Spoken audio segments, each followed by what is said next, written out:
So we're starting to caramelize, guys.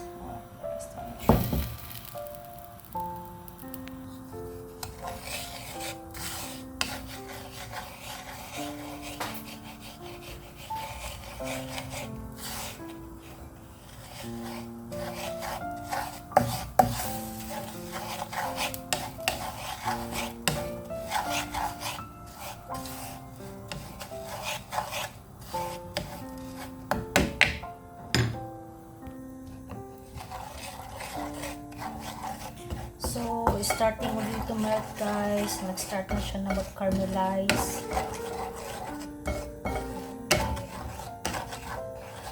Lapit na.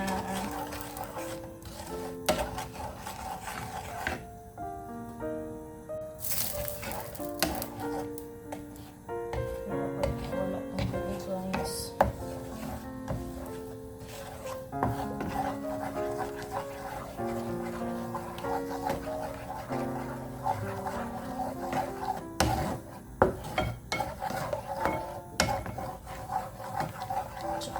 Hindi na ako nag-a-add ng any water dito, guys. So yan lang talaga siya, pure ano na talaga siya, caramelized. So ready na siya, guys. So may ready na ako ditong ano. Lagay na natin siya, guys, no, kasi matigas kasi siya, guys, pag patagalin mo. Yan, maraming nilagay ko kasi, guys, kasi konti lang nilagay ko na sugar. Yan.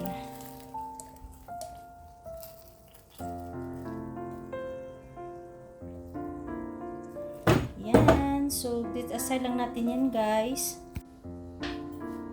So, ganyan lang, guys, para dali siyang i-blend. So, anyway, madali lang yan kahit isabay, hindi mo na siya anuhin. Very simple lang, guys. Kahit hindi mo natanggalin ng brown yan, okay lang yan.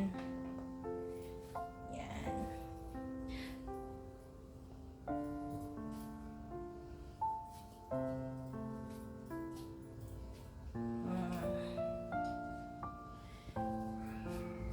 Sayang din kasi yung ating bread. Yan. So, mag-add tayo ng milk.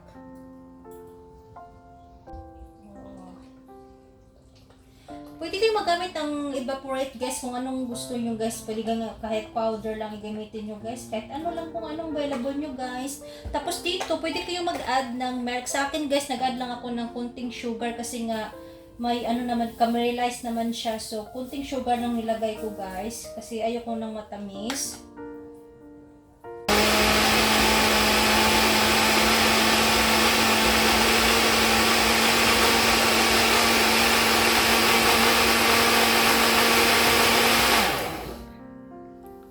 So, durog na. Check natin yung, guys. Okay, tama lang yan. So, i-ready na yan yung ating lagayan, guys.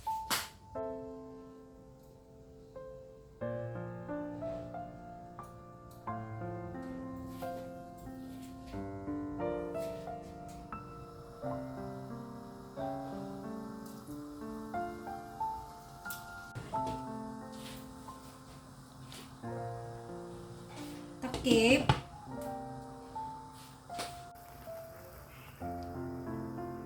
Ayun, guys, para walang tutulo o may tablo na tong ano.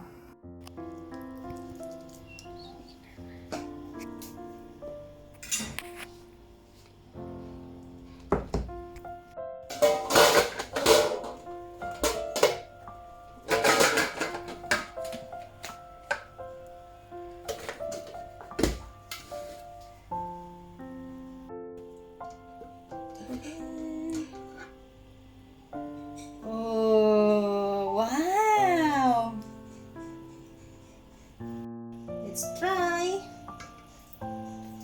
Okay, guys. Oh, wow. Diba? Let's try.